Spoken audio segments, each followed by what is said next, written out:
2 unit ATM beras ini digunakan polisi di Palembang untuk membagikan 4,5 kg beras pada masing-masing warga di Kecamatan Ilir Barat 1.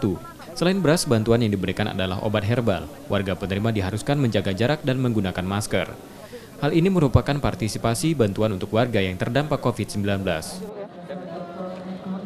Kemudian juga kami selain memberikan sembako, itu ada 200 paket. Ini dibantu oleh Yayasan Bunda Suci Palembang. Ini untuk memberikan obat herbal pertama untuk masyarakat untuk menjaga daya tahan tubuhnya. Kedua, mungkin kalau ada keluarganya yang tertular atau mungkin kena, nah itu bisa juga sebagai pengobatan.